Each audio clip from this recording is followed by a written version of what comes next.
Tonight is a very special episode of Gallery 902. I am here with the famed folk artist, Ed Parmiter, affectionately known as Trip by friends, families, fans. And we're not here just tonight, we're here all week filming in your gallery, Oceanside Artland. Thanks for having us, Trip. You're very welcome, and thank you for coming. It's a great thing for my artists, and I've tried to help the other people along through my career, which has been very successful, and I'm very grateful. Now, tell me the story, though, Trip, about this space. How did you... 2 years ago, I was out for a drive one night in the wintertime. I often go to Tim Hortons for a coffee or something, and I just wound up on this space. I saw this building and a for sale sign. About 7 o'clock at night, I stopped and picked up my phone. I phoned the agent. And the agent said, that building's been closed up for months. It's frozen in there. Like, there's no lights, there's no power, everything's disconnected. Do you want to come back on another day? And I said, no, bring your stuff. I want to buy it right now. If you got a key for the door, we can go in and I can write you a deposit check. I'm buying it because this is my next art gallery. This will be my third Nova Scotia art gallery. You just felt it. I just felt it. So you brought Linda, you brought your wife, showed her the space. Oh, no, I bought it first and I told her later. I can sweet talk her into anything. Always a great idea. After 43 years. 45 years. 45. Yeah. That's amazing. And she is actually responsible for my career. 10 years ago, when she was still teaching, late in life, she went from a high school and a college teacher to teaching K-2.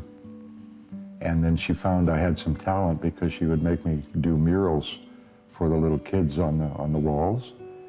And one day, we lived in Saskatchewan, and one day she went to Yorkton with some friends, teacher friends, for a conference.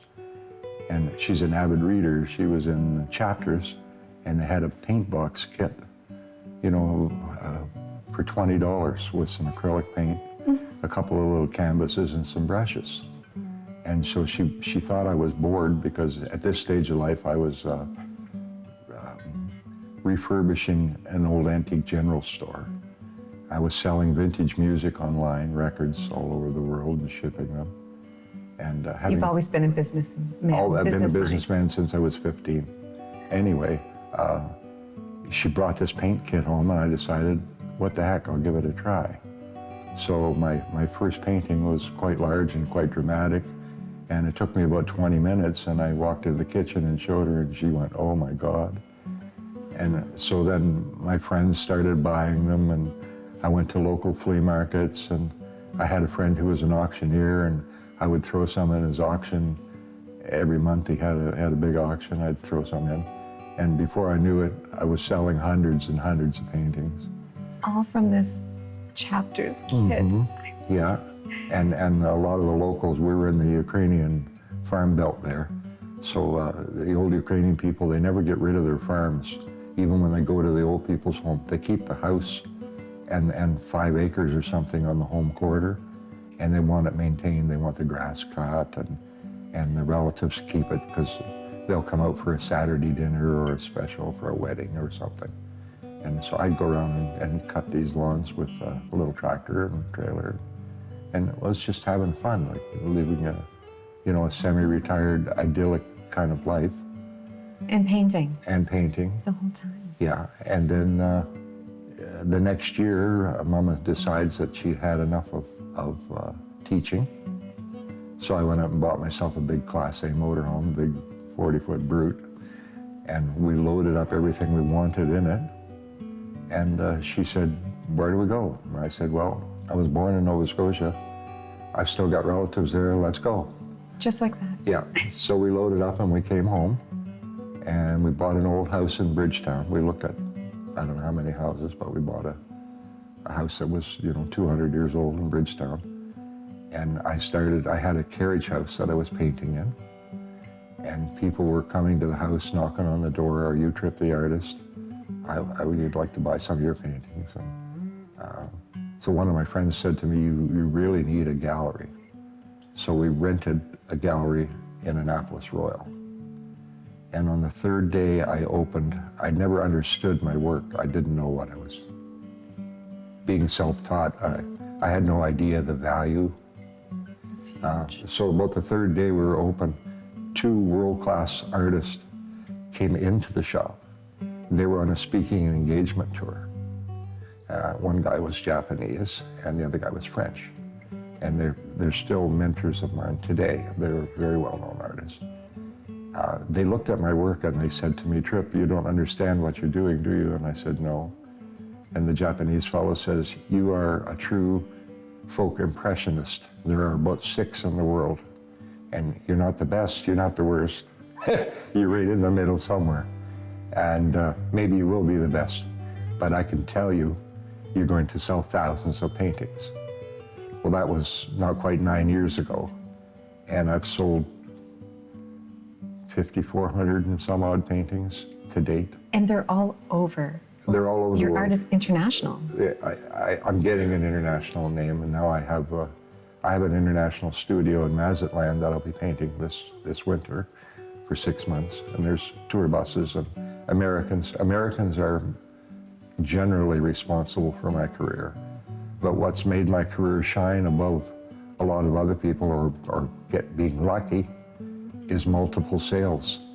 I've met complete strangers who've come into my gallery and bought 12 of my paintings, and 10 and 9. And if you look on my Facebook, which everybody does, they can see, last week Mama Trip sold 5 to somebody from Nebraska. And it's evolved. And before COVID, a day never went by when I wasn't asked for my autograph or to have my picture taken with people. And then during COVID, it was we lost an incredible amount of money. I lost maybe even some faith. I was going to say it was demotivating, Yeah. for sure. But it's all surging back now. The last few months have been incredible. The tourists are back to Nova Scotia, and it's really good.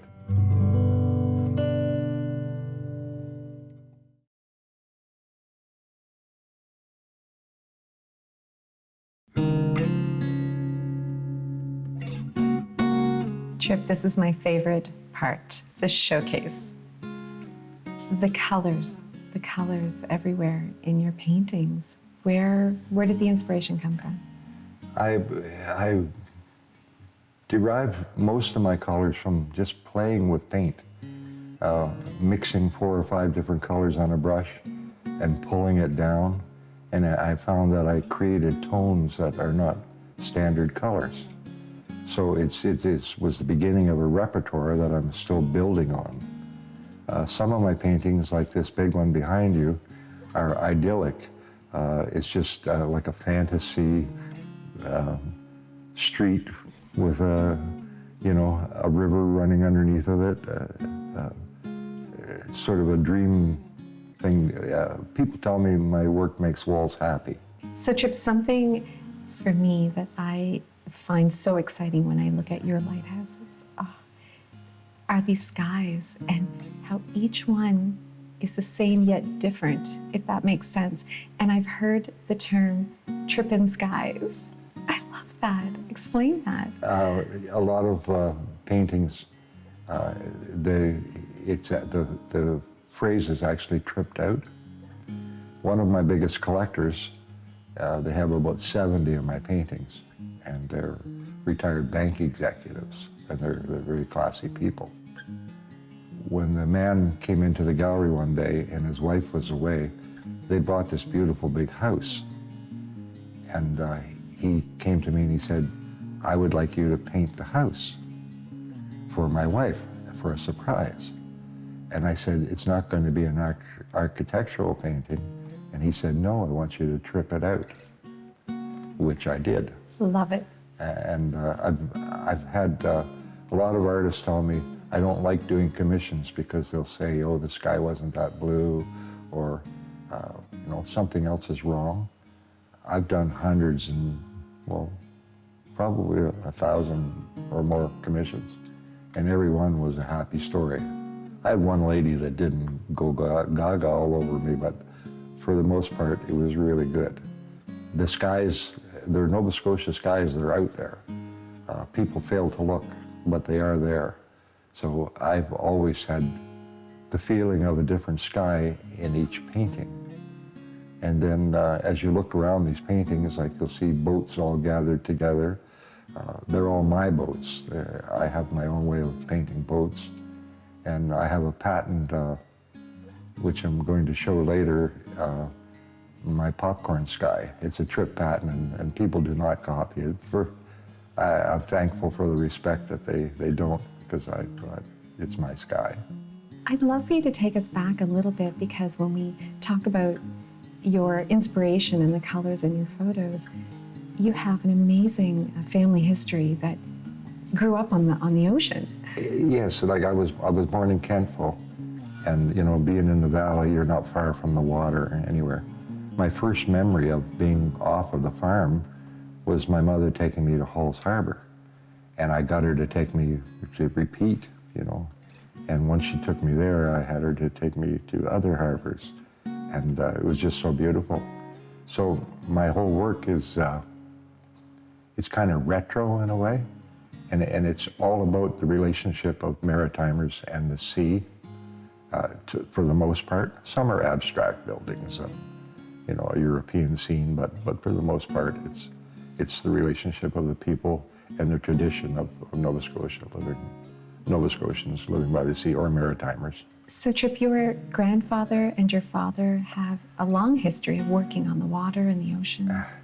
The grandfather I never met, and my father's side, some of them are obviously mariners to some degree. My dad grew up in Newfoundland, and when he was young, he would row out in the morning and catch cod before he went to school.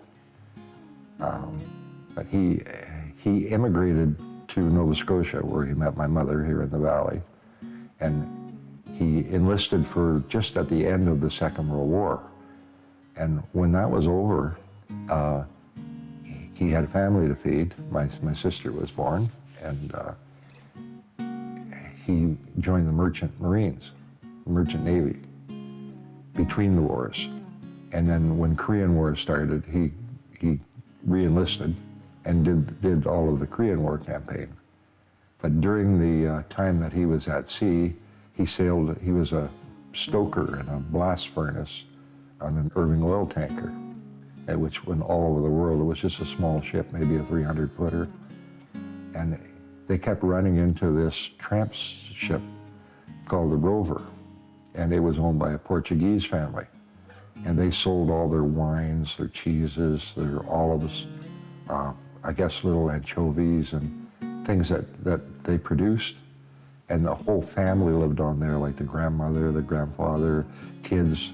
They had goats and sheep on the deck. And every time my dad's ship would meet up with them, the two captains became friends, and the Portuguese captain would invite everybody from the tanker. I think there was only like a 14-man crew on this small tanker. So they'd invite them over there and for a big dinner, for a big home-cooked meal, and then they'd send them home with blocks of cheese and wineskins full of really good wine. How grateful they must have been. My dad, he wanted me to become a boat captain. He said, you know, sailing is a great life. Like, you know, you could even start off as a steward or whatever. So I did some time on the ocean myself. And my dad told me the story about this rover, so I painted it. And my daughter claimed it right away. But during my career, I've painted probably 50 large ones that are like 40 by 60. And they're all over the world. They're swimming on walls everywhere. And Trip, did you paint the rover from a story, memory. a picture? You just did it. You just took it. You just started it, and it just came. Well, my dad had a great way of explaining things, and I have a love for ships, and I'm very well read on anything nautical. So when I left the East Coast and I went to Vancouver, I apprenticed as a shipwright. And then I took some trips on the tugs where I was a shipwright building the vegetable lockers and mounting equipment and everything. But then I started steering and working on the boats. You took to it. I took to it, yes. The sea has always been in my blood. How many years, Trip? My total time at sea was probably 8, 9 years, and it was interrupted by children being born. Interrupted. Yeah. But obviously you enjoyed it. I would still buy a nice 60-foot boat and equip it and sail around the world tomorrow at my age. I would, but my wife, unfortunately, doesn't like that much. When she was 9 months pregnant, I turned around on the top of a 35-foot wave because she was white-knuckled and took her back to our village when we were trying to go down into Prince Rupert. That's and she had to go on the float plane. And she had the baby a few days later, but I thought she was going to have it in the wheelhouse. So I took her back. It was extremely rough. And then after our daughter was born, Rebecca, who will be, I think she's 40 now. She was 4 days old, and we left Prince Rupert on a beautiful sunny day, and we got offshore about 30 miles, and it blew up 75-mile-an-hour westerly, and it was just, you know, gut-wrenching. So I had quite a size trawler, and the green water is coming right over the wheelhouse, over the bows and over the wheelhouse. And it was fun for me, but it kind of scared her. And she would always look at the wind to, like Friday nights, the teachers would all fly into Prince Rupert on beavers and the little float planes. But when the weather was nice and I was home, I would take them, like load up 25 of them on my boat, and we'd cook crabs and, you know, have wine and cheese on the way in, and turn up the Boney M and the Pointer Sisters. And you miss it, I can tell. Yeah. And all of your paintings as well, Trip. Your passion is in there, and your love for that, and your time that you put in.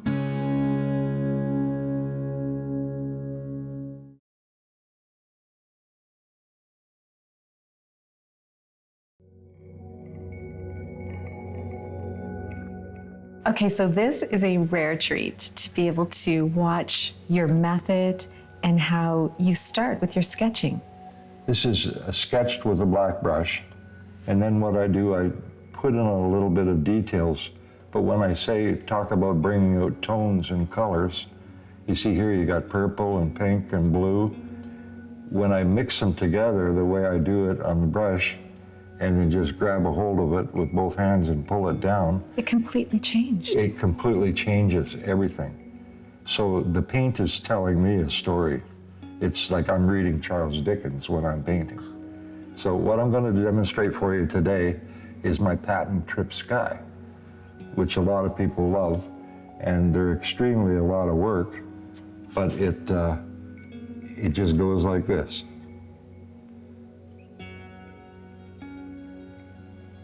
These colors. They're all going to change. Every one of these colors are going to change. This is Trip's Starry Night. Mr. Maud Lewis. I think that's very fitting. Mr. Maud, yeah, that's funny.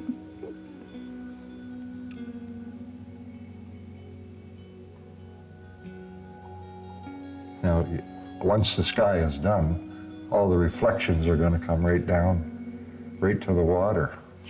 Now, Trip, when you're doing this, do you know which color, or do you just feel? Just feel. I have no idea what color I'm even playing with. Makes it more magical. Yes, it does. And I love You how... see you leave a little bit of blue on the brush, and how the yellow comes through.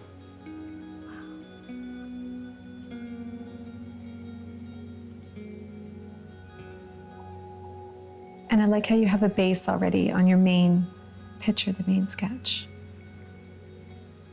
Then you put some more vibrancy, a little bit of red throughout. I don't actually have my good red with me. You have a red that you love. I have expensive reds. Oh, I like it. This one here is a cheap red, but it's a red.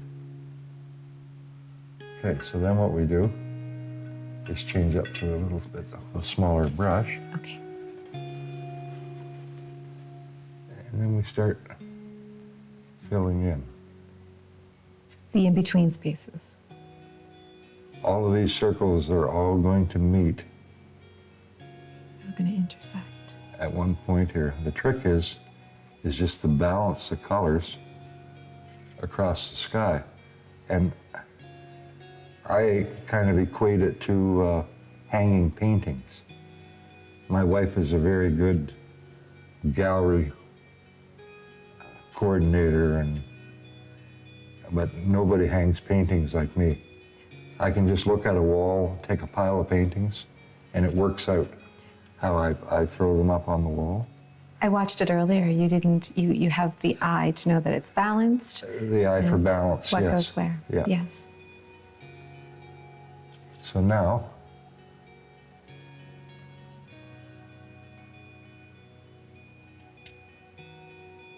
Trip, how many paintbrushes do you generally have at your disposal? Quick, do you? probably 1,000.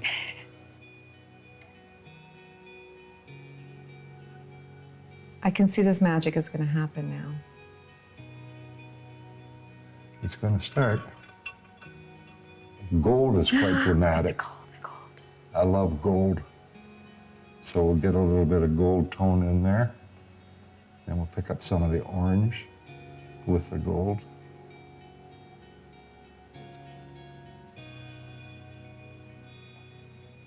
We'll fix the mistakes later. Then there's always the bright spots of the yellow down low. And so you always use the gold. You like to get Gold is one of my favorite colors to trim things out with. Yeah. And once it dries and it's varnished, it has a beautiful reflection. So normally at home, Trip, how long would this painting take you, using your brushes and your Using paint? my brushes, about an hour. That's it, Yeah. start to finish. That's Yeah. incredible. And I don't have my greens in here for doing the boardwalk. This will have a boardwalk and sort of a dock coming down this way, if you will. I love it. Yeah. Trip, thank you so much. I love that you shared this with us. My whole purpose today, I just wanted to show you how the components of a trip sky. It's beautiful. You're definitely leaving a legacy behind.